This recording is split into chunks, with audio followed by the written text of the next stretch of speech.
Yes, indeed, folks. The sounds of Iron Maiden live for the Rockin' Rio album. That was, of course, Hallowed Be Thy Name. This is, of course, Soul Biscuit with the... well, it's not the Rock Biscuit show. Christ, I almost fell back into my younger days of doing the Rock Biscuit show 6 years ago on TB Radio, which was a tiny little Shoutcast Live 365 station on live365.com. And nothing has pretty much changed because I'm still making the same old mistakes. Never mind. Anyway, let's get on with the show. As I say, it's going to be a short one, and people saying, oh, you don't sound hoarse, TV. Yeah. I'm sure you would be saying that if it doesn't feel like you've swallowed an entire bag of carpet tacks. Yeah.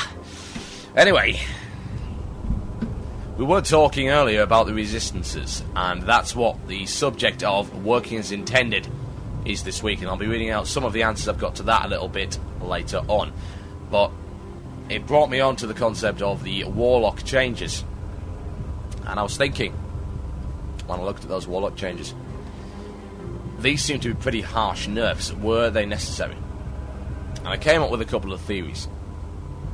Now, my first theory is to fix a broken class, you've got to break it some more. Now, the Warlock is pretty much universally recognised as the class which really needs a lot of help. It's a class which doesn't seem to know what it's supposed to be. And Blizzard don't seem to know what it's supposed to be either. In fact, they have previously admitted, publicly, that they don't know where to take the Warlock class. That's because they have created a very interesting class. A class which is not usual. It's not one of the big classes you usually get in a role-playing game. It's quite different.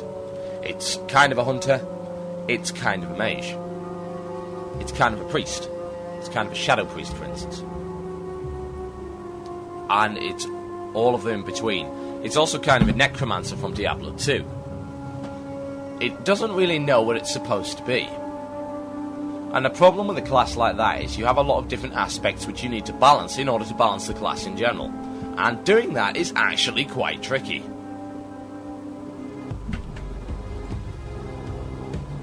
So, how do you do it? You break the class some more. Now, previously, with the rogue class, for instance, there have been changes made which have made the class less powerful or more powerful, and there have been complaints every time. When it's made more powerful, they say, oh, ZOMG, you cannot do this. Nah, the rogue's overpowered him, but I'm going to quit that.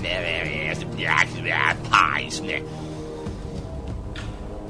And of course, when they get nerfed, it's, ZOMG, you can't nerf my class, but I'm going to quit. Pies. So, were either of those people right? No, of course they weren't. Because the idea is you balance the class. And to balance the class, you may have to nerf bits of it, buff bits of it, and perhaps even break the class completely for a short period of time. Now, you've got to bear in mind that while there are disadvantages to gradually changing a class, in that you may go through periods where your class is slightly less powerful than it should be, or perhaps slightly more powerful than it should be, the end result is that you get a gradual balancing over many patches, which is more effective than a mass balance. A so-called pass, as it were. A pass is where a class is majorly balanced in a single patch. The whole thing is given a rework, and that is what is happening with the Druid. In this case, however, Blizzard have opted for the safe option. The safe option is you change little bits at a time until you get it right. Of course, the problem with this is it's blatantly trial and error. Where do these values come from? For instance, the Ruin nerf. Now, I've been informed that the Ruin nerf may be being withdrawn, but since I haven't had any official confirmation on this, I'm going to assume that it isn't for the time being. The Ruin nerf is a major nerf. A seriously major nerf. I was given the figures 60%. Ruin is usually 100% damage bonus on critical strikes. It's the same, effectively, as Ice Shards, which is a Frost Mage talent. We have the same kind of thing. Admittedly, ours is not so extreme, because frost bolts are generally lower damage anyway than equivalent fire spells, etc., so it balances out. With the Warlock, you've got the case of the Shadow Bolt is actually incredibly powerful. Now, you get 100% damage bonus on that. Combine that with Curse of Shadows, and you've got a recipe for death pie, especially bearing in mind the resistance system gives you a random chance for a ridiculous increase in damage. Now, the figures I was given by Kiki Jiki, who is a level 60 Warlock, a member of the WoW Radio team, was that it is possible to get a 400% damage bonus on a Shadow Bolt in the right situation, which is why you see 4.5, 5.5, 6,000k Shadow Bolt attacks. Now, they are rare, but they are also possible and totally and completely absurd. That's a one-shot kill on anything other than a seriously tanked up warrior. And I mean tanked up. You're going to have a lot of stamina gear, probably buffed, to survive an attack like that. And even if you don't, the second one's always on its way and that'll kill you. So, what Blizzard are doing is they nerfed Rune. Was that the best thing to do? No. And the reason is quite simple. As a Frost Mage, I know I'm going to get 100% damage bonus on my critical strikes. I do not have any other way of increasing that critical strike damage bonus except via equipment. So, my crits are going to stay pretty much in the same kind of area. I don't get ridiculously large crits or largely varied critical damage, because my spell is a damage spell which has a very similar damage range. For instance, off the top of my head, Frost Bolt, the top rank, the damage range is only 40 from minimum to maximum. So the range of my critical attacks is quite low. It's going to land within around, at the moment, with my damage gear, 1,100 to 1,300. Nothing big, nothing special. Now, in the case of Warlocks, they have the same talent. This would be fine. The problem is, they gave them Curse of Shadows. Now, Curse of Shadows, obviously, gives the whole resistance thing. Lower resistance, below 0, negative resistance gives vulnerability bonuses. Vulnerability bonuses, extra damage, and a random chance of a big damage bonus, which is where you get your big strikes from. Now, by nerfing Ruin, you have not solved that problem, because apparently that was the way it was supposed to work. If you can get a Curse of Shadows on there and start hitting them with the Shadow Bolts, then you're in trouble. In group PvP, a Curse of Shadows should not really be a problem. Someone should have hit the decurse button and got it off you. If you're a mage, you can get it off you automatically. Certain other classes have that ability as well. But it would seem to me that they've ignored this, and that disturbs me, because it seems to me like a little bit of a knee-jerk reaction to whiners who are complaining about being one-shotted once in a blue moon by a Warlock. It doesn't happen very often, and Warlocks are a high DPS class. It seems to me that by universally blanket nerfing the DPS of Ruin build Warlocks, Ruin build and of course Shadow Mastery, that seems absurd to me. Usually I don't talk about balance here on Blue Please, but the general point behind this is not ZOMG you are nerfing Warlocks, it is your balancing decisions are too broad. Not only are they too broad, but they are often a little bit short-sighted and perhaps a bit of a knee-jerk reaction. And that, in my opinion, is not good form. Now, I don't presume to know more about the game than Blizzard do, and I certainly don't presume to know more about Warlocks. But it seems to me bad form that pretty much every Warlock and their mother is looking at this change and thinking, WTF, what the hell is going on? This does not fix the problem of insane damage things. No, it doesn't. Because the system for that is still there. And that's the resistances system. Now, if that was fixed, Ruin would not need to be nerfed at all. If someone leaves a Curse of Shadows on them, it's their own bloody fault. It's the same as any other curse. You know, you wouldn't leave a curse of tongues as you as a caster. You would ask your friendly neighbourhood druid, mage, to get rid of it. But of course, that doesn't seem to have crossed the mind of some people. Group PvP, which is where this stuff really matters. Let's face it, we don't care if once in a blue moon you hit a boss with a 6,000k crit. Yeah, you're just going to get eaten. You've pulled all the aggro off the tank. That's fine. If you want to do that, that's okay. That's not a balance issue. The only reason this exists is because of PvP. That is the only reason the concern has been brought to the fore. And the way they've done it, in my opinion, is totally and completely wrong. Can we have a look at the resistances system, please? And that's what Working as Intended is about this week. So, I am going to discuss that. But first, I've managed to get the information about the backpedaling on the Warlock nerf. So I'm going to read that out to you. Let me see. Yes, here we go. Now, Ruin. This is the biggie.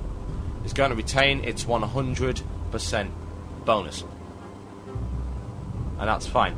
And what I'm actually looking at right now is quite promising. Because Blizzard are promising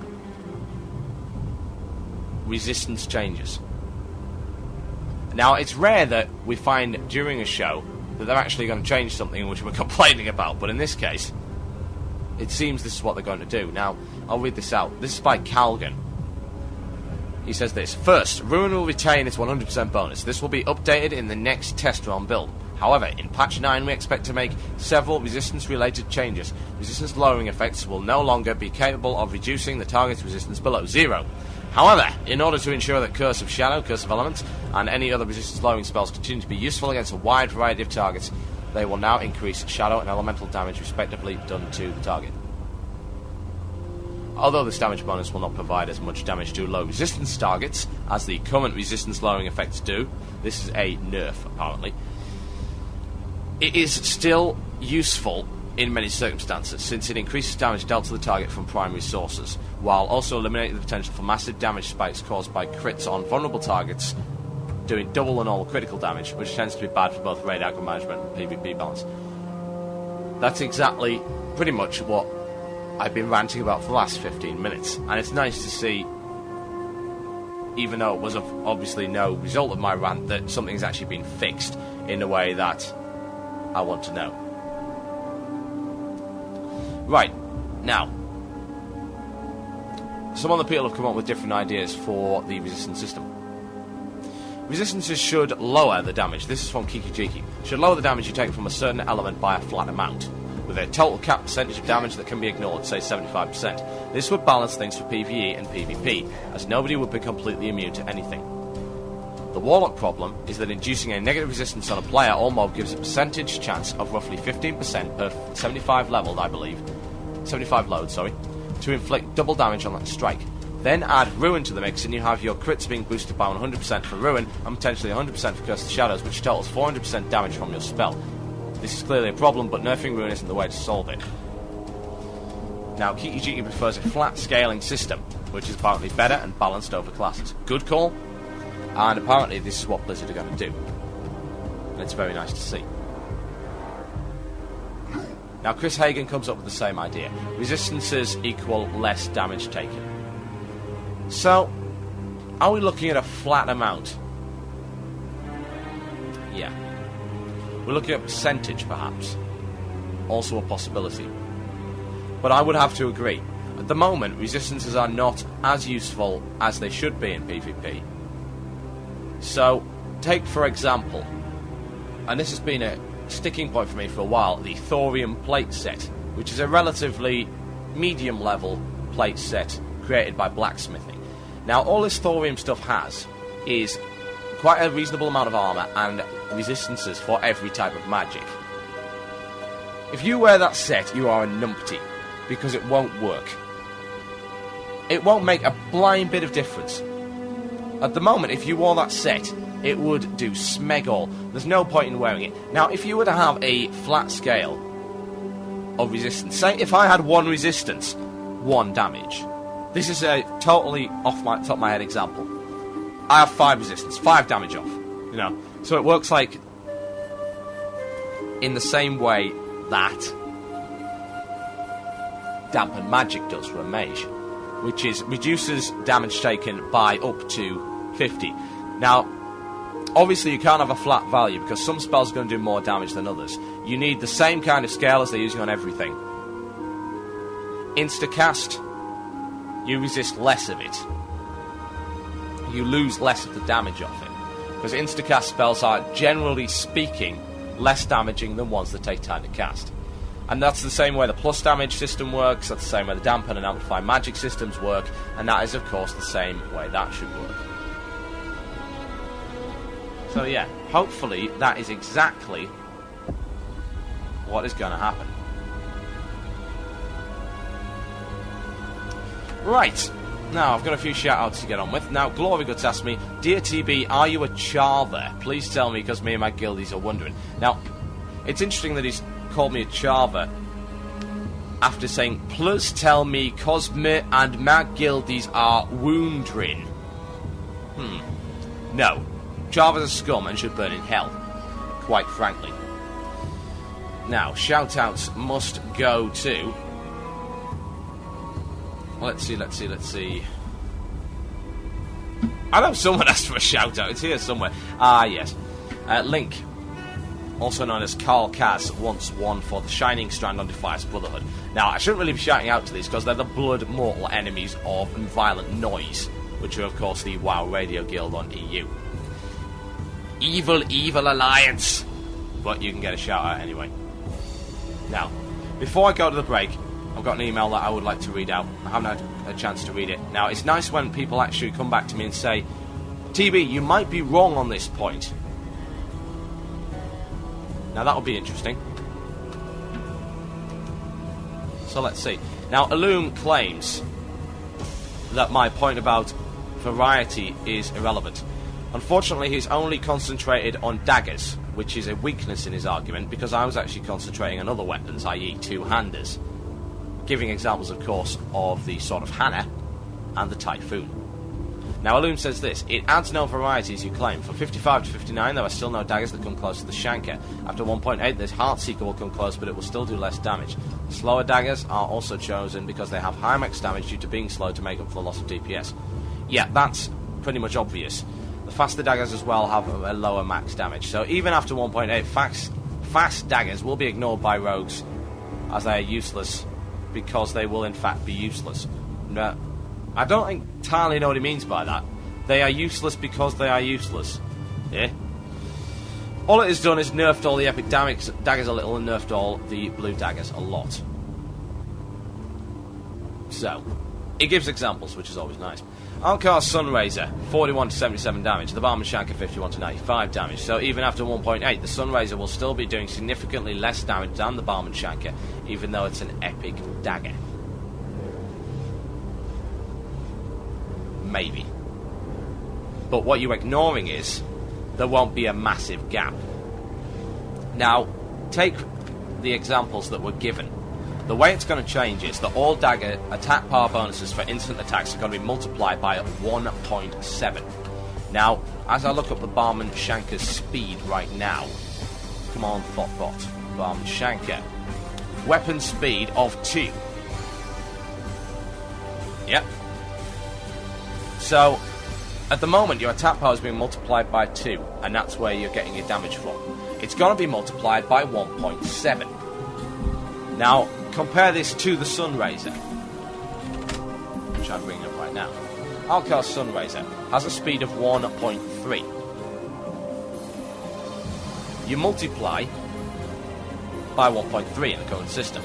In the new system, you're going to be multiplying by 1.7. So, I shall get my little calculator out. Here's the calculator. That's not the calculator, that's WordPad. What am I doing? Here we go, calculator. Excellent, right. Now, let's assume there's a maximum damage hit on the Alcar's Sunraiser. 77. Times by the attack power bonus of whatever it is. 1.7. 130 is what that comes out as. Ignoring any possible attack power bonuses. Barman Shanker times by 1.7 makes a difference. Now, what you are ignoring is that it was not designed to totally replace the Barman Shanker, which was the point I was actually making in the first place. No. The idea was to actually close the gap. Alcar Sunraiser at this point is a total pile of pish. It's a nice offhander, but you would never use it over a Shanker, yet it's an epic weapon. That's silly. There's no two ways about that. It's ridiculous. It makes me wonder if the way they've actually designed this and thought about it is not the two-shot rogue kill and the whole, ooh, Mortal Strike 2 hits dead, is that perhaps it will balance out in an actual sustained fight.